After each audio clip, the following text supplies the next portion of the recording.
बिस्मिल्लाहिर्रहमानिर्रहीम। आज तक के मुअज़्ज़ज़ नाज़रीन अस्सलाम वालेकुम।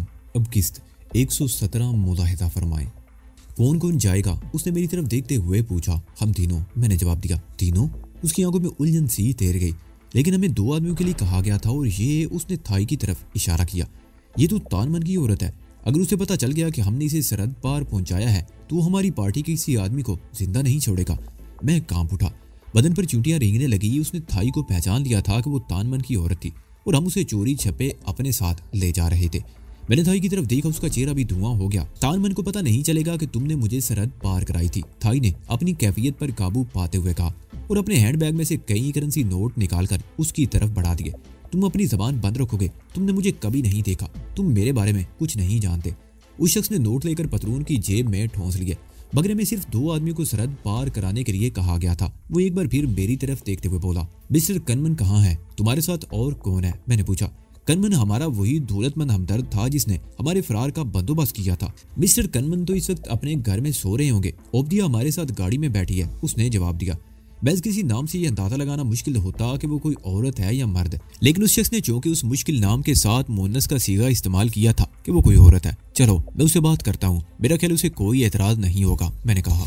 हम तीनों कमरे से बाहर आ गए। मैंने साथ वाले कमरे का दरवाजा खोलकर खादमा को जगा दिया। उसे बताया कि हम जा रहे हैं, वो बाहर का दरवाजा बंद कर ले। हम चारों तारीख गली में दबे कदमों चलते रहे। वो आगे था और हम उसके पीछे।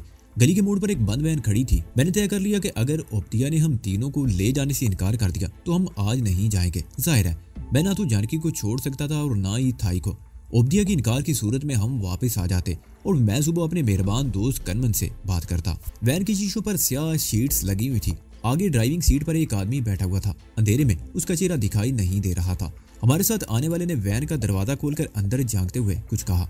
जवाब में एक नुस्वानी आवाज भी सुनाई दी। उस शख्स ने हमें अंदर बैठने का इशारा किया और खुद पैसेंजर सीट पर बैठ गया। वैन के पिछले हिस्से में एक औरत के अलावा 2 आदमी भी बैठे हुए थे, मगर तारीकी के बायस उनके चेहरे नजर नहीं आ रहे थे। औरत ने छत पर लगी हुई बत्ती जला दी। रोशनी अगरचे ज्यादा तेज नहीं थी, मगर एक दूसरे के चेहरे देखे जा सकते थे। उस औरत ने बारी बारी हमारी तरफ देखा और फिर उसकी नजरें थाई के चेहरे पर मरकूज हो गई। उसके चेहरे पर भी उलझन के तासरात उभर आए। मेरा ख्याल था कि हमारे बैठने के बाद वैन चल पड़ेगी, मगर वैन हरकत में नहीं आई। वो थाई से मुख्तलिफ सवालात करने लगी और मैं इसी दौरान में उसका जायजा लेता रहा। उसकी उम्र 30 और 35 के दरमियान थी। खासी हसीन थी और चेहरे से खरांट लग रही थी। किसी जराइम पेशा गुरोह की सरबराही करना किसी शरीफ औरत का काम नहीं हो सकता था। तानमन शहर का एक मशहूर और मारूफ आदमी था। ऐसे लोगों के बारे में शहर का बच्चा बच्चा वाकिफ होता है। थाई 1 साल तक उसके साथ रही थी। बहुत से लोग उसे भी जानते थे। उस आदमी ने थाई को तानमन की औरत कहा था। मुमकिन है शहर के लोग थाई को तानमन की दाश्ता समझते हों। तकरीबन 5 मिनट तक थाई और ओब्दिया में बातें होती रही। आखिर में थाई ने अपना हैंड बैग उसके हवाले कर दिया। ओब्दिया ने बैग खोलकर देखा तो उसकी आंखों में चमक सी उभर आई। गालिबन बैग में तगड़ी रकम मौजूद थी। ओब्दिया ने छत की बत्ती बुझा दी, ड्राइवर से कुछ कहा। उसने इंजन स्टार्ट कर दी और वैन हरकत में आ गई। मुझे ओब्दिया से मुज़ाकरात का मौका ही नहीं मिला था। सारा मामला थाई ही ने तय कर लिया था। वो तानमन के घर से निकलते वक्त गालिबन खासी बड़ी रकम लेकर आई थी। उसका ख्याल होगा कि यहाँ रहते हुए हमें रकम की जरूरत पड़ेगी और इस तरह रकम काम आ गई। थाई ने पूरा बैग ही उसके हवाले कर दिया। जाहिर है थाई ने भी यही सोचा होगा कि हम तो यहाँ से जा ही रहे हैं। लाउस की करेंसी थाईलैंड में हमारे काम नहीं आएगी। तारीख शीशों से हम तो बाहर देख सकते थे, लेकिन बाहर से अंदर नहीं देखा जा सकता था। शहर की सड़कें सुनसान थी। सिर्फ एक सड़क पर सामने से आती हुई एक कार दिखाई दी और हैरत की बात तो ये थी कि शहर में किसी जगह पुलिस की कोई गश्ती पार्टी भी दिखाई नहीं दी थी। वैन शहर से निकलकर दरिया की तरफ जाने वाले रास्ते पर मुड़ गई। उस सड़क के दोनों तरफ दरख्त थे। दरख्तों में वैन के हेडलैम्प्स की रोशनी में यूं लग रहा था जैसे हम किसी सुरंग में सफर कर रहे हों। बिलाखिर वैन एक जगह रुक गई। ड्राइवर ने इंजन बंद कर दिया। उसके चंद मिनट बाद एक खुली जीप हमारी जीप के करीब आ रुकी। उसमें फौजी वर्दियों में मलबूस 2 आदमी बैठे हुए थे। ओब्दिया वैन से उतरकर उनसे बातें करने लगी। चंद मिनट बाद हमें वैन से उतारकर जीप में बिठा दिया गया। ओब्दिया और उसके 2 साथी भी हमारे साथ ही थे। वो जीप हरकत में आ गई। ओब्दिया के बाकी साथी वैन में ही रह गए थे। 6-7 मिनट बाद जीप दरख्तों के दरमियान एक खुली जगह पर रुक गई। यहाँ लकड़ी के 3-4 हट बने हुए थे। सिर्फ एक हट में रोशनी हो रही थी। ओब्दिया यहाँ से उतरकर एक फौजी के साथ उस हट में दाखिल होगी। ये सरहदी मुआवजों की निगरान पोस्ट थी। इससे तकरीबन 50 गज आगे दरियाए मेकांग बह रहा था और उसके दूसरी तरफ थाईलैंड था। हम अपनी मंजिल के करीब आ गए थे। रास्ते में सिर्फ मेकांग हायल था। अगर कोई और मुश्किल ना हुई तो हम चंद मिनट बाद थाईलैंड में होंगे। वो मुआफिज ओब्दिया को हट में छोड़कर वापस आ गया। तकरीबन 10 मिनट बाद हट का दरवाजा खुला और ओब्दिया एक और फौजी के साथ हट से बरामद हुई। ओपदिया की शर्ट के ऊपर के बटन खुले हुए थे। उसके साथ हट से बरामद होने वाला ऑफिसर उस निगरान पोस्ट का इंचार्ज था। वो हमारी जीप के पास आ खड़ा हुआ। हट के खुले हुए दरवाजे से आने वाली रोशनी जानकी और थाई के चेहरों पर पड़ रही थी और वो ऑफिसर बारी बारी इन दोनों को घूर रहा था। वो दोनों बेचैनी से पहलू बदलने लगी और मेरे दिल की धड़कन भी तेज होने लगी। ऑफिसर ने इन दोनों से नजरें हटाकर मेरी तरफ देखा और मुझसे सवालात करने लगा। मैं जानता था कि हमारे हमदर्द कनमन ने हमें सरहद पार कराने के लिए ओपदिया को एक खतीर रकम दी होगी और ओपदिया ने इस ऑफिसर को भी हिस्सा दिया होगा। इसके बगैर तो हम दरिया के इतना करीब आ भी नहीं सकते थे, लेकिन उसके बावजूद किसी गड़बड़ को नजरअंदाज नहीं किया जा सकता था। इस मौके पर मैंने तुरब का पत्ता फेंकने का फैसला कर लिया और मुझे उम्मीद थी कि यह पत्ता काम आ जाएगा। मैंने महाराज और सरदार थालूब के नामों का सहारा लेने का फैसला कर लिया। ऑफिसर ये दोनों नाम सुनकर चौंक गया। महाराज का नाम लाओस के लोगों के लिए भी अजनबी नहीं था। यहाँ के लोग भी थाईलैंड से किक बॉक्सिंग की ट्रेनिंग लेकर आते थे और सरदार थालूब को तो ये ऑफिसर ज्यादा ही जानता था। वो थाईलैंड के एक बहुत बड़े कबीले का सरदार था और यह कबीला टुकड़ियों में दरिया के साथ साथ अपनी सरहद में दूर तक फैला हुआ था। सरदार थालूब वैसे भी मुनशियात की पैदावार की हौसला शिकनी के हवाले से इन इलाकों में खासी शोहरत रखता था। इसी हवाले से लाओस के सरहदी इलाकों में रहने वाले बाद बड़े बड़े लोगों और सरकारी ऑफिसरों से भी उसके राब्ते थे। सरदार थालूब का नाम सुनकर ऑफिसर मुझसे उसके बारे में सवालात करता रहा और मैं 1 साल पहले तक के वाकयात के बारे में उसे बताता रहा और फिर तकरीबन आधे घंटे बाद उसने अपने मातहत से कुछ कहा। मातहत ने हमें अपने साथ आने का इशारा किया। हम जीप से उतरकर उसी के साथ चल पड़े। मैंने मुड़कर देखा तो ओपदिया ऑफिसर के साथ उसके हट में दाखिल हो रही थी। दरिया के किनारे पर एक मोटर बोट तैयार खड़ी थी। हम तीनों के अलावा ओपदिया के दोनों आदमी भी बोट में बैठ गए। उनमें से एक ने इंजन स्टार्ट करके कंट्रोल लीवर संभाल लिया। हमारे साथ आने वाले फौजी ने अपने एक साथी से कुछ कहा। वो दौड़ता हुआ एक तरफ चला गया। उसके तकरीबन 5 मिनट बाद उस तरफ से टार्च की रोशनी हरकत करती हुई दिखाई दी। गो! हमारे करीब खड़े हुए फौजी ने चीख कर कहा और मोटर बोट हरकत में आ गई। बोट दरिया की लहरों को चीरती हुई सामने वाले किनारे की तरफ दौड़ने लगी। यहाँ दरिया का पाट 1000 मीटर से भी ज्यादा था। हमारे कपड़े गहरे रंगों के थे और बोट पर भी स्याह रंग पेंट किया हुआ था। तारीकी में दूर से बोट को देख लेना आसान नहीं था। बोट दरिया के वश में पहुंच चुकी थी। अचानक फायरिंग की आवाज सुनकर मेरा दिल उछलकर खल्क में आ गया। जानकी तो सीट से उछलकर नीचे गिर पड़ी थी। मैं भी नीचे आ गया और थाई को भी सीट के नीचे खींच लिया। ऑटोमेटिक राइफलों से फायरिंग की आवाजों ने सन्नाटे को चीर कर रख दिया था। मेरा दिल बड़ी शिद्दत से धड़कने लगा। एक मरतबा मैंने डरते डरते सर उठाकर देखा। ओपदिया के दोनों आदमी सीटों पर बैठे हुए थे और तब मुझे एहसास हुआ कि वो फायरिंग हमारी बोट पर नहीं की जा रही थी। मैं मुतात अंदाज में उठकर सीट पर बैठ गया। फायरिंग बाईं जानिब तकरीबन 1000 मीटर दूर हो रही थी और फिर ओपदिया के साथी ने बताया कि जब भी यहाँ से कोई बोट चोरी छपे दूसरे किनारे की तरफ जाती है, थाई मुहाफिजों की तवज्जो हटाने के लिए कुछ दूर फायरिंग शुरू कर दी जाती है। दूसरे किनारे पर गश्त करने वाले थाई मुहाफिज उस तरफ चले जाते हैं और बोट खैरियत से मंजिल पर पहुंच जाती है। इस वक्त भी यही हिकमत अमली इख्तियार की गई थी। चंद मिनट में ही बोट दूसरे किनारे पर पहुंच गई। किनारे पर गुंजान दरख्तों की शाखें पानी में झुकी हुई थी। चंद गज आगे तुम्हें एक पगडंडी मिलेगी, उस पर चलते चले जाओ, कहीं रुकने की कोशिश मत करो। ओपदिया के एक आदमी ने किनारे पर एक तरफ इशारा करते हुए कहा। वो खुद किनारे पर उतर गया था। हम दोनों ने पहले जानकी और थाई को बोट से उतरने में मदद दी, फिर मैंने भी छलांग लगा दी। वो आदमी दोबारा बोट पर बैठ के और बोट तेजी से वापस रवाना होगी। हम वहाँ रुके नहीं, एक दूसरे के हाथ पकड़े तेजी से दरख्तों में चलते रहे। कुछ ही दूर जाने के बाद हमें वो पगडंडी मिल गई। वो एक बाकायदा रास्ता था। हम तेज रफ्तारी से चलते रहे। अंधेरे में जानकी और थाई को कई मरतबा ठोकरें लगी और 2 मरतबा तो मैं ठोकर खाकर गिरते गिरते बचा था। ये पथरीला रास्ता बदतरीज बुलंदी की तरफ चला जा रहा था। थाई और जानकी आंपने लगी थी मगर हम रुके बगैर चलते रहे। तकरीबन 1.5 घंटे बाद रास्ता नशेब में उतरने लगा। रुक जाओ, थाई आंपते हुए बोली। थोड़ी देर को रुक जाओ, हम मुझसे एक कदम नहीं चला जा रहा। वो एक पत्थर से टेक लगाकर बैठ गई। मैं और जानकी भी उसके करीब ही बैठ गए। सन्नाटे में अशरातुल अर्ज की आवाजें बड़ा खौफनाक तासर दे रही थी। इस वक्त शायद 5 से ऊपर का वक्त था। अंधेरा बतदरीज कम होता जा रहा था और फजा में बहुत मदम सा उजाला फैलने लगा था। कुछ देर वहां रुकने के बाद हम नशेब में उतरने लगे। हम मजीद 2 घंटों तक रुके बगैर चलते रहे और अब धूप फैल रही थी। एक चट्टान के ऊपर से घूमकर हम जैसे ही दूसरी तरफ आए, थाई ठिठक कर रुक गई और एक हाथ से बाईं तरफ इशारा करने लगी। नशेब में तहद्दे निगाह धान के खेत फैले हुए थे और उन खेतों के बीच में एक मकान दिखाई दे रहा था। वो मकान हमसे कम से कम 1 मील के फासले पर था। अगर नशेब में ना होता तो इतनी दूर से हमें वो मकान नजर ना आता। हम चंद मिनट वहां रुके और फिर नशेब में उतरने लगे। नीचे खेतों तक पहुंचने के लिए कोई सीधा रास्ता नहीं था। हमें बाईं तरफ मुड़ना पड़ा। उस तरफ गुंजान दरख्त थे जिनकी शाखें रास्ते पर झुकी हुई थी, लेकिन टूटी हुई शाखों से अंदाजा लगाया जा सकता था कि उस रास्ते पर गाड़ियों की आमदरफ्त रही होगी, जिनके टकराने से शाखें टूटी हुई थी। हम तकरीबन 15 मिनट तक उन गुंजान दरख्तों में चलते रहे और फिर उस रास्ते से मुड़कर एक पगडंडी पर आ गए जो हमें धान के खेतों तक ले गई। वो मकान इतना करीब नहीं था जितना हमें ऊपर से नजर आ रहा था। वो अभी तकरीबन 200 गज दूर था। हम एक ऊंची जगह पर रुककर इधर उधर देखने लगे। मकान के आसपास तो क्या, दूर दूर तक किसी जीरू का निशान दिखाई नहीं दे रहा था। हैरत है, कोई नजर नहीं आ रहा, जानकी इधर उधर देखते हुए बोली। हालांकि काश्तकार किस्म के लोग तो सूरज निकलने से पहले ही खेतों में पहुंच जाते हैं। खेतों में पानी भरा हुआ है, मैंने जवाब दिया। हो सकता है इस मौके पर फसल को काश्तकार की तवज्जो की ज्यादा जरूरत ना हो। बहरहाल आगे चलकर देखते हैं, मुमकिन है वो लोग अभी तक सो रहे हो। हम ऊंची जगह से उतरकर खेतों के दरमियान एक तंग सी पगडंडी पर चलने लगे। सबसे आगे थाई थी, उसके पीछे मैं और मेरे पीछे जानकी। धान के पौधे 2-2.5 फुट ऊंचे थे, उनमें अभी फल आना शुरू हुआ था। धान की फसल को पनीरी की बुआई से लेकर फल पकना शुरू होने तक बहुत ज्यादा पानी की जरूरत होती है। उसके बाद पानी बंद कर दिया जाता है। इस वक्त फसल जवान थी, इसलिए खेतों में पानी भरा हुआ था। तंग सी पगडंडी भी पानी में भीगी हुई थी। हम सब बड़ी एहतियात से कदम उठाते हुए चल रहे थे। मेरे पीछे जानकी के पैर से नीचे अचानक मिट्टी निकल गई। उसने संभलने के लिए मुझे पकड़ दिया। वो खुद ना तो संभल सकी, बल्कि मेरा तवाजुन भी बिगड़ गया और मैं उससे पहले लड़खड़ाता हुआ खेत में गिर गया। मेरे साथ ही जानकी भी गिरी थी।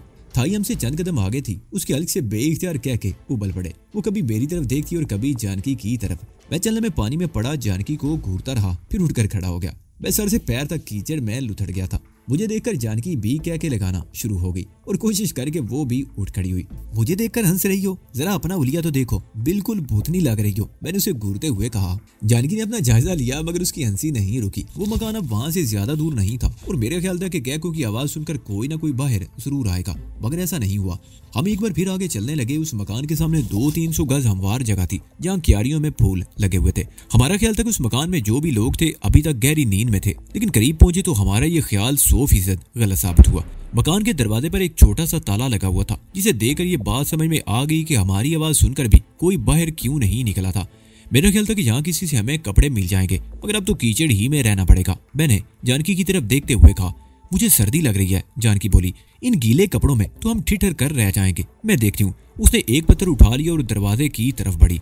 मैं समझ गया कि वो क्या करना चाहती है। मैंने उसे रोकने की कोशिश की, मगर उसने मेरी एक बात नहीं सुनी और ताले पर पत्थर से ज़रबें लगाने लगी। देसी किस्म का ताला ज्यादा मजबूत नहीं था, तीसरी ही ज़रब पर टूटकर लटक गया। ये तुमने अच्छा नहीं किया जानकी, थाई ने कहा। इस तरह किसी के घर का ताला तोड़ना अच्छी बात नहीं है। हम यहाँ चोरी करने तो नहीं जा रहे। जानकी ने ताला कुंडे से निकालते हुए जवाब दिया, हमें कुछ कपड़ों की जरूरत है। हम अपने कपड़े धोकर डाल लेंगे, ये सूख जाए तो हम उनके कपड़े उतार देंगे। उसने दरवाजे के दोनों पट मुकम्मल खोल दिए। मैं जानकी के साथ ही अंदर दाखिल हुआ। काफी बड़ा कमरा था, जिसमें आमने सामने की दीवारों के साथ लकड़ी के 2 तख्त पड़े थे, जो गालबन बेड के तौर पर इस्तेमाल होते थे। सिर्फ एक बेड पर दरी बिछी हुई थी, एक मैला सा तकिया भी पड़ा था। एक दीवार की खूंटियों पर मैले से कपड़े टंगे हुए थे, जीन्स की एक पतलून और ओपन शर्ट, और एक खूंटी पर एक मैली सी चादर टंगी हुई थी। कमरे की बाईं तरफ एक दरवाजा था और पिछली तरफ खिड़की। मैं खिड़की के करीब पहुंचकर बाहर झांकने लगा। मकान की पिछली तरफ तकरीबन 10 गज के फासले पर एक नदी बह रही थी, जिसका पाट 4 फुट से ज्यादा नहीं था। पानी बिल्कुल शफाफ था, खेतों को उसी नदी से पानी दिया जाता था। मैं पीछे मुड़ा तो थाई दूसरे दरवाजे में दाखिल हो रही थी। मैं भी उस तरफ पहुंच गया। ये कुशादा और लंबा सा किचन था। एक तरफ चूल्हा बना हुआ था, जिसके करीब ही लकड़ियों का ढेर लगा हुआ था। लकड़ी के तख्तों के आर्दी शेल्फ बने हुए थे, जिन पर बर्तन और कुछ डिब्बे वगैरह रखे हुए थे। जानकी उन डिब्बों की तलाशी लेने लगी। बिलाखिर उसे डिब्बों में चाय की पत्ती और चीनी मिल गई। एक तरफ पानी से भरी हुई बाल्टी रखी हुई थी, उसके करीब ही एल्यूमिनियम की केतली भी पड़ी हुई थी, जो धुएं से बिल्कुल स्याह थी। थाई केतली धोने लगी। मैं समझ गया कि वो चाय बनाने की तैयारी कर रही थी। बावर्ची खाने के अकब में भी एक खिड़की थी, जहाँ से वो नदी और उसके पीछे दूर तक का मंदिर देखा जा सकता था। मैं चूल्हे के सामने बैठकर उसमें लकड़ियां जमाने लगा। इसी दौरान में थाई ने केतली धोकर उसमें चाय के लिए पानी डाल दिया। फिर अचानक मुझे ख्याल आया, हमारे पास माचिस तो थी ही नहीं, आग कैसे जलाई जाए। यही बात मैंने थाई से कही तो वो मुस्कुरा दी। इस शेल्फ पर मैंने माचिस भी रखी हुई देखी थी, इसलिए तो चाय बनाने का ख्याल जहन में आया था, उसने कहा। मैं उठकर शेल्फ पर देखने लगा। माचिस तलाश करने में मुझे ज्यादा दुश्वारी पेश नहीं आई। मैं चूल्हे में आग जलाने की कोशिश करने लगा। थाई ने केतली चूल्हे पर रख दी। आग जलाने से धुआं फैला तो मेरी आंखों से पानी बहने लगा। मैं उठकर एक तरफ खड़ा हो गया और थाई चौकी पर बैठकर आग जलाने लगी। हम ये सब कुछ इस तरह इत्मीनान से कर रहे थे जैसे ये अपना ही घर हो और हमें किसी की मुदाखले या पकड़े जाने का कोई खौफ ना हो। मैं शेल्फों में रखी हुई चीजों को देखते हुए सोच रहा था कि यकीनन यहाँ किसी किस्म की मुस्तकिल रिहाइश थी, जो किसी काम से करीबी बस्ती या शहर गया होगा। हो सकता है वो रात ही को गया हो और अब आने वाला हो। मेरी नजर अचानक अकबी खिड़की की तरफ उठ गई और मुझे सीने में सांस रुकता हुआ महसूस होने लगा। जानकी नदी के करीब बेलिबास खड़ी थी। उसने जिस्म से उतारे हुए गंदे कपड़े नदी के किनारे पर फेंक दिए थे। वो साथ वाले कमरे में खूंटी पर टंगी हुई पैंट शर्ट भी ले गई थी। ये दोनों कपड़े भी करीब ही पड़े हुए थे। वो पानी में उतर गई। नदी का पानी उसकी कमर तक आ रहा था। उसने पानी में खड़े खड़े अपने कपड़े धोकर किनारे के करीब घास पर उछाल दिए और पानी में बैठ गई। गोता लगाने के बाद वो पानी से उभरी तो पानी उसके बदन से आबशारों की तरह बहने लगा। मेरे दिल की धड़कन खतरनाक हद तक तेज होती जा रही थी। मैं किसी कदर मुड़कर खड़ा हो गया। मैं अपने आप को रोकना चाहता था मगर मेरी बेकाबू नजरें बार बार उस तरफ उठ रही थी। कभी मैं थाई की तरफ देखने लगता, ये भी खौफ था कि थाई मेरी ये चोरी ना पकड़ ले। थाई रुझान की मेरे लिए अजनबी नहीं थी। थाई तो कई मरतबा मेरे सामने बेलिबास हुई थी जब मैं उसके जिस्म पर कोड़े और छड़ियां बरसाया करता था। जानकी को भी कई मरतबा मुख्तसर तरीन लिबास में देखा था, लेकिन आज उसे इस तरह बेलिबास पहली मरतबा देखा था। वो नदी के पानी में बैठी हुई थी और मैं बेइसु हरकत खड़ा अपने आप से लड़ रहा था। मेरा सांस भी जैसे रुक गया था और आंखें जैसे पलक झपकना भूल गई थी।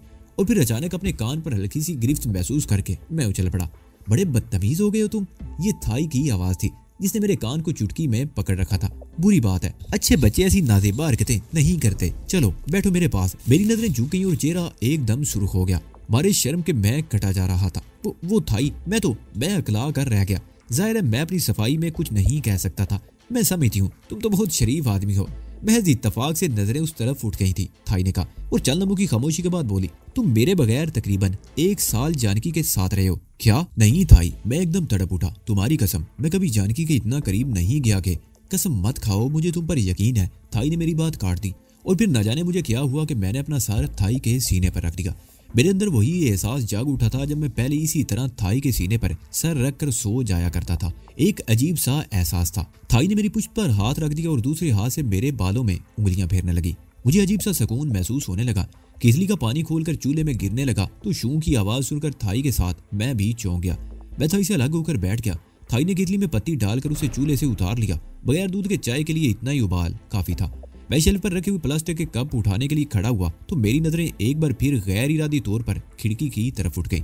उस वक्त तक जानकी ना सिर्फ नदी से बाहर आ चुकी थी बल्कि उसने कपड़े भी पहन लिए थे और अपने धोए हुए कपड़े उठाए वापस आ रही थी।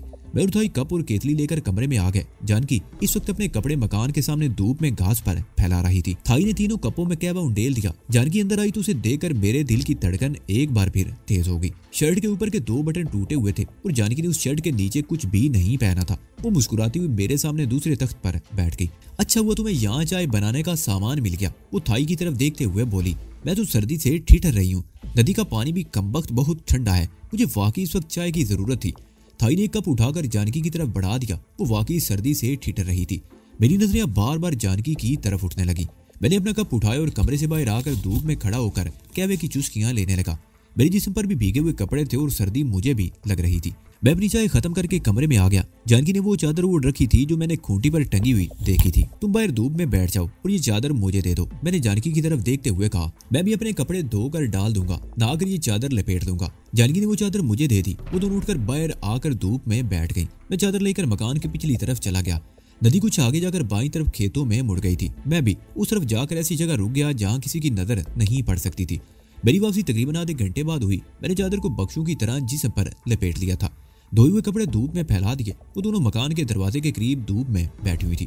जानकी अब पहले की तरह नहीं कांप रही थी। उसका गिरेबान भी अब खुला हुआ नहीं था। कीकर के कांटे की तरह सुई जैसे एक लंबे कांटे से गिरेबान बंद कर दिया था और ये काम गालिबन थाई ने किया था। जानकी ने मेरी तरफ देखा तो उसके होंठों पर खफीफ सी मुस्कुराहट थी। मैं भी उनके करीब ही बैठ गया। थाई उठकर अंदर चली गई और थोड़ी देर बाद कहवा गर्म करके ले आई। कहवे के ये दूसरा दौर चल रहा था। किसी कुत्ते के भौंकने की आवाज सुनकर हम तीनों उछल पड़े। हमें यहाँ आए हुए तकरीबन 2 घंटे हो चुके थे और कुर्बो जवार में कोई कुत्ता दिखाई नहीं दिया था और अब किसी कुत्ते के भौंकने की आवाज ने हमें चौंका दिया था। यह आवाज दाईं तरफ से आ रही थी। मैं अपनी जगह से उठकर उसी तरफ देखने लगा। दाईं तरफ तकरीबन 200 गज दूर दरख्तों का झुंड था और उस झुंड से जरा आगे एक मरियल सा कुत्ता खड़ा भौंक रहा था। उसका रुख मकान की तरफ था। गौर से देखने पर दरख्तों के झुंड में एक खच्चर भी नजर आ गया जिसके साथ एक अधेड़ उम्र आदमी भी खड़ा था और उसके साथ गालिबन कोई औरत भी थी जो दरख्तों की आड़ में खड़ी थी। मुझे समझने में देर ना लगी कि वो इस घर के मालिक थे जो वापस आ गए थे, लेकिन मकान के सामने फैले हुए कपड़े देखकर उन्होंने यहाँ हमारी मौजूदगी का अंदाजा लगा लिया था और वो लोग वहीं रुक गए थे। कुत्ते ने भी किसी अजनबी की मौजूदगी महसूस करके भौंकना शुरू कर दिया था। दरख्तों में खच्चर के करीब खड़े उस बूढ़े ने मुझे देख लिया। उसने मुड़कर दरख्त के पीछे खड़ी हुई औरत से कुछ कहा और दोबारा मेरी तरफ देखने लगा। मैंने थाई और जानकी को इशारा किया। वो दोनों मेरे करीब आ गईं। इस मकान के मालिक आ गए हैं और गालिबन किसी डर की वजह से आगे नहीं आ रहे। मैंने थाई की तरफ देखते हुए कहा, तुम जरा आगे जाकर उन्हें बताओ कि हम चोर नहीं हैं, हमसे उन्हें कोई खतरा नहीं। थाई के साथ जानकी भी उस तरफ चलने लगी। मैं अपनी जगह पर खड़ा उनकी तरफ देखता रहा। उन दोनों को अपनी तरफ आते देखकर वो बूढ़ा कुछ मोहतात हो गया। थाई और जानकी को अपनी तरफ आते देखकर कुत्ता कुछ और भी जोर से भौंकने लगा। थाई और जानकी दूरी रुक गई। थाई ऊंची आवाज में उस बूढ़े से कुछ कह रही थी।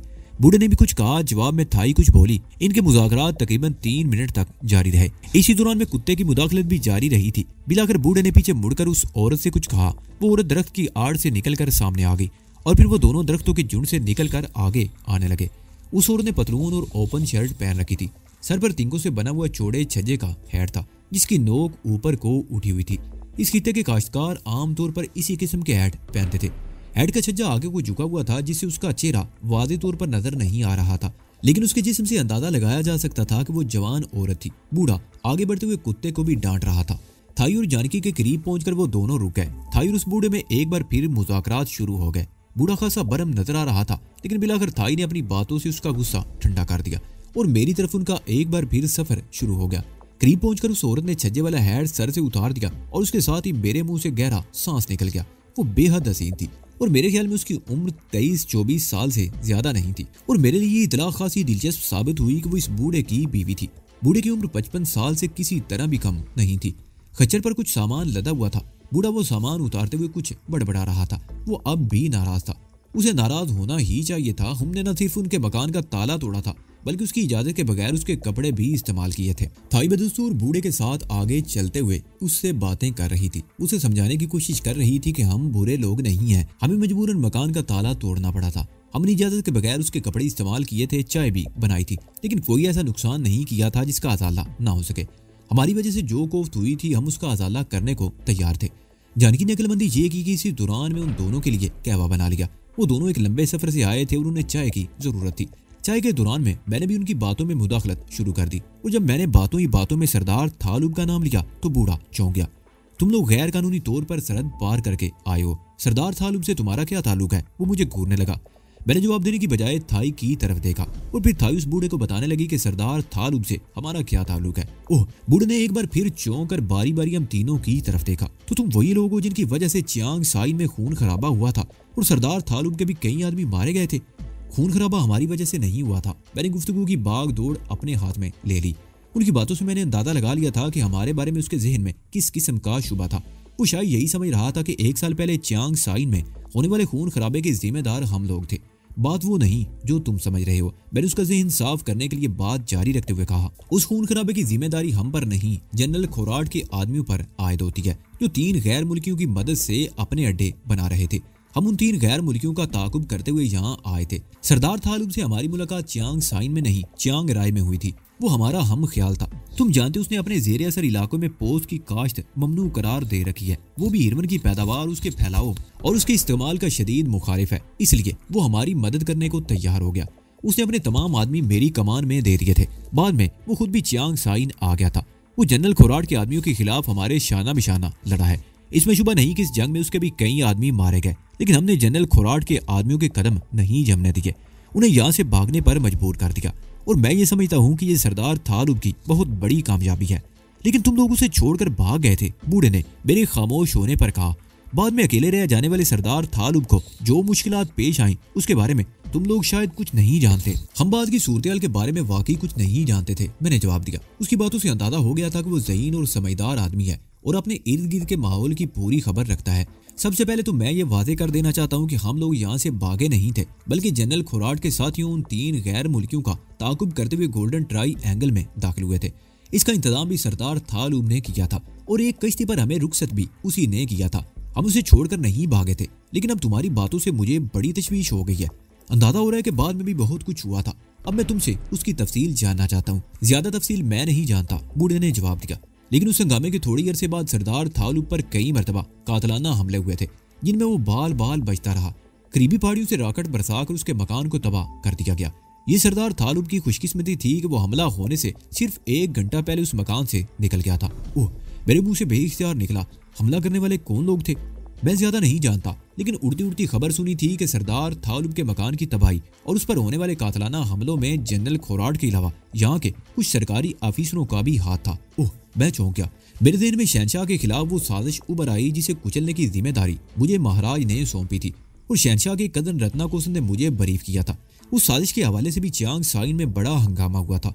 बैंकॉक में भी वसी पैमाने पर पकड़ धकड़ हुई थी। उस साजिश में शरीक हुकूमत के कई बड़े बड़े अफसरों को भी सलाखों के पीछे बंद कर दिया गया था और मेरा ख्याल था कि वो साजिश उन्हीं दिनों खत्म हो गई थी। लेकिन इस बूढ़े की बातों से इंकिशाफ हुआ के बाद में भी यहाँ बड़े जबरदस्त हंगामे होते रहे थे। मैं सरदार थालूब और रंगोली के बारे में सोचने लगा, वो कहाँ थे? सरदार थालूब आजकल बैंकॉक में है। बूढ़े ने जैसे मेरा जहन पढ़ लिया हो। सुनने में आया था कि उस हुकूमत में एक अहम ओहदे की पेशकश की गई थी, लेकिन उसने इनकार कर दिया। लेकिन उसके बाद उसकी बैंकॉक आमदोरफ्त बढ़ गई है। वो कहीं रोज वहां रहता है। अब भी तकरीबन 3 हफ्तों से गया हुआ है। और उसकी दोस्त, मैंने कहा मेरा मतलब उसकी एक दोस्त रंगोली भी उसके पास रह रही थी। वो कहाँ है? मैं उसके बारे में कुछ नहीं जानता, बूढ़े ने जवाब दिया। सरदार थालू पर हमलों के इल्जाम में कोई पकड़ा भी गया था या नहीं? मैंने एक और सवाल किया। कई लोग पकड़े गए थे, लेकिन वो सब निचले दर्जे के कारिंदे थे, बूढ़े ने कहा। सरदार थालूब के मकान पर पहाड़ियों से राकेट बरसाए जाने के बाद दरिया के साथ साथ फौज तैनात कर दी गई थी। इस तरह सरहद सील कर देने से हमले बंद हो गए, मगर 6 माह बाद फौज हटा ली गई। उसके बाद कोई हमला नहीं हुआ। वो चंद लम्हों को खामोश हुआ, फिर बारी बारी हम सब की तरफ देखते हुए बोला, तुम लोग अगर सरदार थालूब के दोस्त और हमदर्द हो तो इतने अरसे कहाँ गायब रहे? लौट कर उसकी खबर क्यों ना ली? ये एक लंबी कहानी है, मैंने गहरा सांस लेते हुए जवाब दिया। जनरल खोराट के साथ ही मेरी इस दोस्त को उठाकर ले गए थे। मैंने थाई की तरफ इशारा किया। इसका नाम थाई है। चियांग साइन में होने वाले हंगामों के दौरान ही में ये उनके काबू में आ गई थी और जब हमें पता चला कि वो लोग इसे लेकर गोल्डन ट्राइएंगल पहुंच गए हैं तो मैंने भी उनके पीछे जाने का फैसला कर लिया। सरदार थालू भी हमारे साथ जाने को तैयार था, मगर मैंने उसे रोक दिया ताकि वो यहाँ के मामलात को संभाल सके। बहरहाल मैं और मैंने जानकी की तरफ इशारा किया। एक रात कश्ती पर गोल्डन ट्राई एंगल पहुंच गए। मैं चंद लम्हों को खामोश हुआ और फिर गोल्डन ट्राई एंगल में पेश आने वाले वाकयात उसे मुख्तसर तौर पर बताने लगा। आखिर में मैं कह रहा था, हमने थाई को उनके कब्जे से तो छुड़ा लिया, लेकिन इस अरसे में हीरोइन के इंजेक्शन दे देकर इसे अदमुआ कर दिया गया था। हम दरियाई मेकांग में गोल्डन ट्राई एंगल से बर्मा की सरहद की तरफ फरार हो गए। थाई की हालत बहुत बुरी थी और एक मौके पर ये कोमे में चली गई और हमने इसे मुर्दा समझकर दरिया की लहरों के सुपुर्द कर दिया। मैं और जान की बर्मा से होते हुए चीन की तरफ निकल गए। इसी दौरान में हम जिंदगी के किन मराहल से गुजरे इसकी तफसील बताने की जरूरत नहीं। बहरहाल कुछ अरसा शाओलिन टेम्पल में गुजारने के बाद वापस आते हुए हम गलती से बर्मा की बजाय लाओस की सरहद में दाखिल हो गए। और 1 मिनट, बूढ़े ने हाथ उठाकर मुझे आगे बोलने से रोक दिया। अभी तुमने बताया था कि इरवन के इस्तेमाल से ये अदमोई हो चुकी थी और तुम लोगों ने इसे मुर्दा समझकर दरिया में फेंक दिया था, लेकिन ये तो हमारे सामने जिंदा मौजूद है और इसकी सेहत भी गालिबन हमसे ज्यादा अच्छी और काबिल रिश्क है। ये तुम्हारे सामने जिंदा किस तरह मौजूद है, ये भी एक दिलचस्प कहानी है और इसकी तफसील तुम्हें थाई खुद ही बताएगी। मैंने कहते हुए थाई की तरफ इशारा किया। हमारी इस गुफ्तगू के दौरान में अब तक ना तो थाई ने दखल अंदाजी की थी और ना ही जानकी ने। बूढ़े की जवान और हसीन बीवी भी खामोश बैठी हमारी बातें सुन रही थी। उसकी आंखों में अजीब सी चमक उभर आती और कभी चेहरे पर तशवीश के साए लहराने लगते। मैंने ये बात भी खास तौर पर नोट की थी कि वो बार बार मेरी तरफ देख रही थी। चंद लम्हे खामोशी की नजर हो गए और फिर थाई बताने लगी कि वो जिंदा किस तरह बची थी। वो दोनों बड़ी दिलचस्पी से इसकी बातें सुन रहे थे। आखिर में थाई कह रही थी, तानमन ने मेरी जिंदगी बचाई थी। वो बहुत दौलतमंद और जालिम आदमी है, उसे औरतों की भी कमी नहीं थी, लेकिन मेरे लिए वो एक मुख्तलिफ इंसान साबित हुआ। शराफत का पैकर, उसने मुझे कभी छुआ तक नहीं। वो मुझसे शादी करना चाहता था। इस सिलसिले में उसने मुझ पर कभी दबाव नहीं डाला। वो चाहता था कि मैं खुद हाँ करूं। इसी दौरान में मेरे एक रोज अचानक ही हुए साई में इनसे सामना हो गया। उसने मेरी और जानकी की तरफ इशारा किया। मेरे साथ तानमन था, उसकी वजह से मैं इनके लिए उस वक्त बिल्कुल अजनबी बन गई, लेकिन बाद में चोरी छपे इनके ठिकाने पर पहुंच गई और रात के आखिरी पैर हम दरिया पार करके इस तरफ आ गए। कितना सुकून मिल रहा है मुझे अपने वतन की सरजमीन पर आने के बाद। लगता है मैं अपनी माँ की मोहब्बत भरी आगोश में आ गई हूँ। वो खामोश हो गई। उसके चेहरे पर कुछ अजीब से तासरात उभर आए थे, जिससे अंदाजा लगाया जा सकता था कि उसे अपने वतन से वाकई ही कितनी मोहब्बत थी। कुछ देर बाद उसके ऊँटों को फिर हरकत हुई। वो कह रही थी, अगर अभी तुम्हें हमारी बातों का यकीन ना आया हो तो मैं मजीद कुछ कहना जरूरी नहीं समझती। हमने अपने वतन की सलामती के लिए जान की बाजी लगाई है, कदम कदम पर मौत से पंजा आजमाई की है, बल्कि मैंने तो एक तरह से मौत का मजा भी चखा है। हमें किसी से अपनी वफादारी का सर्टिफिकेट लेने की जरूरत नहीं। अगर तुमने हमारी बातों का यकीन कर लिया है तो ठीक है, बसूरत दीगर। धीरज थाई धीरज। मैं उसका कंधा थपथपाने लगा। मैं तुम्हारे जज्बात को समझ रहा हूँ। बूढ़े ने थाई का हाथ अपने दोनों हाथों में लेते हुए कहा, मुझे तुम लोगों पर शुबा तो था, मगर इतनी तफसीली बातें होने के बाद अब किसी शुबे की गुंजाइश नहीं रही। वो कुछ लम्हों को खामोश हुआ, फिर बोला, दरअसल पिछले साल इन खूनी हंगामों में कुछ गैर मुल्कियों के भी कसरत से जिक्र रहे थे।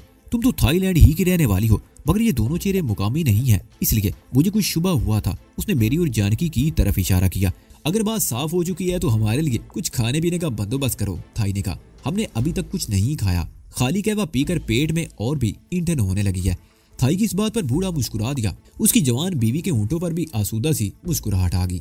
बूढ़े ने अपनी बीवी को इशारा किया, उठकर किचन में चली गई, जहाँ खच्चर से उतारा जाने वाला कुछ सामान रखा गया था। बूढ़ा थाई से बातें करने लगा। वो उससे मेरे और जानकी के बारे में पूछ रहा था। उस बूढ़े का नाम बोरी राम और बीवी का नाम माए पांग था। बूढ़े का ताल्लुक लीजो कबीले से था। यह कबीला भी सदियों से बर्मा की सरहद पर आबाद था। ताम कई लोग इधर उधर बिखर गए थे। बूढ़े का खानदान कई नस्लों से यहाँ आकर आबाद हो गया था और उन्होंने खेती बाड़ी शुरू कर दी थी। इसकी बीवी माए पांग थांग सांग की रहने वाली थी। ये कस्बा यहाँ से तकरीबन 6 मील के फासले पर था। बोरीराम की पहली बीवी का इंतकाल हो चुका था, कोई औलाद ना थी। इसका मकान थांग सान में भी था, जहाँ वो अक्सर जाता रहता था। माई पांग इसके एक बहुत अजीज दोस्त की बीवी थी। कसरत औलाद की वजह से वो खासा परेशान था। दोस्त की गुर्बत पर तरस खाकर बोरीराम ने माई पांग से शादी कर ली। इस शादी को 2 साल हो चुके थे। बोरीराम अपनी बीवी के साथ कभी इस फार्म हाउस में रहता और कभी एक आध दिन के लिए थांग सांग चला जाता। वो गुज़िश्ता रोज दोपहर के बाद थांग सांग गए थे और अब वापस आए थे। बूढ़े की बातों से यह भी इंकशाफ हुआ कि हम चियांग साइन से तकरीबन 18 मील के फासले पर थे। यहाँ से 6 मील थांग सांग था, उससे 12 मील आगे चियांग साइन। और यहाँ इस बूढ़े के पास इस खच्चर के सिवा कोई सवारी नहीं थी और जाहिर है इस खच्चर पर हम तीनों सफर नहीं कर सकते थे। तकरीबन आधे घंटे बाद माई पांग ने हमारे खाने पीने का बंदोबस्त कर दिया। चाय दूध वाली थी, पाउडर का दूध ये लोग कस्बे से लेकर आए थे। घर का बना हुआ केक, मोटी मोटी रोटियां और खाने पीने की कुछ और चीजें भी थी। ये लोग जब भी थांग सांग जाते अपने लिए इस किस्म की कुछ न कुछ चीजें ले आते थे। इन लोगों के आने से पहले मैं अपने आप में अजीब सी बेचैनी महसूस कर रहा था, क्योंकि उस वक्त मुझे कोई अंदाजा नहीं था कि यहाँ हमें किस किस्म की सूरत का सामना करना पड़ेगा। लेकिन बोरीराम और माई पांग के आ जाने और उनसे बातों के बाद मेरी बेचैनी खत्म हो गई थी। हमारे कपड़े सूख चुके थे। मैं अपने कपड़े उठाकर एक खेत में घुस गया और कपड़े बदल कर वापस आ गया। वो चादर मैंने शुक्रिया के साथ बोरीराम को वापस कर दी। जानकी अपने कपड़े लेकर दूर दरख्तों के झुंड की तरफ चली गई थी। ये जहमत भी उसने बोरीराम और माए पांग की मौजूदगी की वजह से की थी। अगर वो दोनों ना होते तो जानकी ढीठ बनकर हम दोनों के सामने ही कपड़े बदल देती। इस वक्त दोपहर होने वाली थी। जानकी और थाई रवानगी के लिए पर तोड़ रही थी। उनका ख्याल था कि हम थांग सांग तक पैदल चलेंगे और वहां से किसी सवारी का बंदोबस्त करके चियांग साइन की तरफ रवाना हो जाएंगे। उन दोनों के ख्याल में अब चूंकि हम अपनी सरजमीन पर थे इसलिए हमें कोई खतरा नहीं था, लेकिन मैं उनके इस ख्याल से मुत्तफिक नहीं था। पहले भी तो हम अपनी ही सरजमीन पर थे और हमें सुख का सांस लेना दुश्वार हो रहा था। बोरीराम से यह भी मालूम हो चुका था कि हमारे जाने के बाद चियांग साइन में खासे मार्के हुए थे। सरदार थालूक का घर बर्बाद कर दिया गया था। अब अगरचे वो सूरत नहीं रही थी, मगर बोरीराम की बातें सुनने के बाद मैं इस नतीजे पर पहुंचा था कि चियांग साइन और उसके कुर्बो जवार में कुछ न कुछ ऐसे लोग जरूर मौजूद होंगे जिनका शुमार हमारे पुराने दुश्मनों में किया जा सकता हो। वो हमें देखते ही सरगर्मे अमल हो जाएंगे। और फिर सरदार थालू भी चियांग साइन में मौजूद नहीं था। हमें कुछ दुश्वारियां पेश आ सकती थी, इसलिए मैंने ये फैसला किया कि दिन की रोशनी में सफर करने की बजाय शाम का अंधेरा फैलने के बाद यहाँ से रवाना हुआ जाए। ये ठीक रहेगा, बोरीराम ने कहा। उस वक्त तक सवारी का बंदोबस्त भी हो जाएगा। वो कैसे? मैंने सवालिया निगाहों से उसे देखा। माई पांग खच्चर पर वापस चली जाएगी और थांग सांग से गाड़ी ले आएगी। बोरीराम ने कहा, या चूंकि छकड़ा गाड़ी की इन दिनों जरूरत नहीं होती, इसलिए मैं उसे थांग सांग वाले मकान पर ही छोड़ देता हूँ। माई पांग उसमें यही खच्चर जूत कर ले आएगी। तजवीज माकूल थी। जानकी ने फौरन हाँ में हाँ मिला दी और थाई ने भी ताईद में गर्दन हिला दी। बात उनकी समझ में आ गई थी और वैसे भी बेहतर यही था कि पैदल सफर करने की बजाय किसी सवारी का बंदोबस्त किया जाए। आधे घंटे बाद माई पांग खच्चर पर सवार होकर वहां से रवाना हो गई। उस वक्त धूप तेज थी। उसने चौड़े छज्जे वाला हैट सर पर जमा रखा था। कुत्ता भी खच्चर के पीछे चल पड़ा। हमारे पास इंतजार के सिवा कोई काम नहीं था। हम बाहर दरख्त के नीचे घास पर बैठ गए। बोरीराम पहले कुछ देर कमरे के अंदर अपने कामों में मसरूफ रहा। फिर उसने करीब के खेतों का एक चक्कर लगाया और हमारे करीब आकर बैठ गया। वो अपनी खेती बाड़ी के बारे में बता रहा था। यहाँ साल में धान की 2 फसलें होती थी। इन 2 फसलों के बीच में कुछ सब्जियां उगाने का मौका भी मिल जाता था। हमने गुज़िश्ता रात उस तरफ से दरिया पार किया था। मैंने एक तरफ इशारा किया। यहाँ और लोगों की भी गैर कानूनी आमदोरफ्त रहती होगी अक्सर, बोरीराम ने जवाब दिया। लेकिन गैर कानूनी तौर पर सरहद पार किनारे के साथ साथ चट्टानों और घने दरख्तों में छुपकर दूर निकल जाते हैं। देख लिए जाने या पकड़े जाने के खौफ से इस तरफ या किसी और बस्ती का रुख नहीं करते। और सरहदी मुहाफिज, मैंने सवालिया निगाहों से उसे देखा। तुम लोग आए थे तो क्या बेकान की दूसरी तरफ सरहदी मुहाफिजों ने तुम लोगों को रोका था? उसने उल्टा मुझसे सवाल कर डाला। हम तो उन्हें रकम देकर आए थे। हमारे दरिया पार करने के लिए कश्ती भी उन्होंने ही फराम की थी। मैंने जवाब दिया। यहाँ भी कुछ ऐसी ही सूरत हाल है, बोरीराम ने जवाब दिया। ये रास्ता खुला छोड़ दिया गया है। ये काम दोनों तरफ के मुआवजों की मिली भगत से होता है। मेरा ख्याल है दुनिया की कोई कौम ऐसी नहीं जो करप्शन का शिकार ना हो। हर जगह यही सब कुछ हो रहा है। ठीक कहते हो, मैंने गहरा सांस लेते हुए कहा। कुछ देर खामोशी रही और फिर कृष्ण ही के मौजू पर बातें होने लगी। बोरीराम बदर एक जायल और सीधा साधा किसान नजर आता था, लेकिन उसकी बातों से अंदाजा हो गया कि वो बहुत सुलझा और बाखबर आदमी है। उसे सबसे ज्यादा दुख तो इस बात का था कि जिन लोगों को किसी चीज की हिफाजत की जिम्मेदारी सौंपी जाती है वही उसे नुकसान पहुंचाते हैं। बातें करते करते वो अचानक ही खामोश हो गया। एक मर्तबा इधर उधर देखा, फिर उठते हुए बोला, 3 बजने वाले हैं और मैंने अभी तक तुम लोगों को खाना नहीं खिलाया। इस वक्त वाकई हमें भूख लग रही थी। बोरीराम ने वही खाना हमारे सामने चुन दिया जो हम सुबह नाश्ते में खा चुके थे। खाने के बाद जानकी और थाई एक तख्त पर लेट गई और कुछ ही देर बाद उनके खराटे सुनाई देने लगे। दोनों रात भर की जागी हुई थी और मुझे हैरत थी कि अब तक किस तरह आंखें खोले बैठी रही थी। जलन मेरी आंखों में भी थी, लेकिन मैं अभी तक बर्दाश्त कर रहा था। 5 बजे के करीब माए चांग छकड़े पर वापस आ गई। ट्रैक्टर ट्राली की तरह छकड़ा जिसमें मोटर के पहिए लगे हुए थे। उस गाड़ी को खींचने के लिए घोड़े की बजाय खच्चर से काम लिया जा रहा था। माई पांग अपने साथ कुछ चीजें भी लेकर आई थी जिन्हें वो कमरे में संभाल कर रखने लगी। उसकी आवाज सुनकर थाई और जानकी जाग गईं। माई पांग उनके पास बैठकर बातें करने लगी। मैं बाहर बोरीराम के साथ था। शाम का अंधेरा फैलने वाला था। माई पांग ने कमरे में लैंप रोशन कर दिया और हम सब के लिए चाय बनाने लगी। हमारा प्रोग्राम ये था कि चाय पीने के थोड़ी देर बाद हम यहाँ से रवाना हो जाएंगे। बोरीराम ने हमें उस मकान के बारे में बता दिया था जहाँ हमें ये खच्चर गाड़ी छोड़नी थी। अंधेरा गहरा हो गया। हम रवानगी की तैयारी कर ही रहे थे कि फजा अचानक ही फायर की आवाज से गूंज उठी। सिंगल शॉट की आवाज उस तरफ से आई थी जिस तरफ से हम दरिया पार करके आए थे। हम सब मुड़कर उस तरफ देखने लगे। 2-3 मिनट बाद हमें बहुत दूर ढुलान पर 2 साए हरकत करते हुए नजर आ गए। उन दोनों ने सफेद लिबास पहन रखे थे जिस वजह से वो हमें नजर आ गए। अगर लिबास रंगदार होते तो अंधेरे में दिखाई ना देते। अब तुम लोगों का जाना मुनासिब नहीं है, बोरीराम ने कहा। खच्चर गाड़ी देखकर उन्हें शक हो जाएगा कि कोई यहाँ आया हुआ है। मेरी छठी इस किसी गड़बड़ का एहसास दिला रही है, इसलिए तुम लोग उस वक्त तक यहाँ रुक जाओ जब तक वो लोग किसी और तरफ ना निकल जाएं। ये लोग कौन हो सकते हैं, मैंने पूछा। तानमन थाई के मुंह से बेइख्तियार निकला। उसने एक मर्तबा कहा था कि अगर मैं कभी उसे छोड़कर गई तो वो दुनिया के आखिरी सिरे तक मेरा पीछा करेगा। हो सकता है उसने पता चला लिया हो कि मैं तुम लोगों के साथ बागी हूँ। तुम्हारा दिमाग तो नहीं खराब हो गया? मैंने थाई को घूरा। उसे क्या पता चला कि हम सरहद पार करके किस तरफ गए होंगे?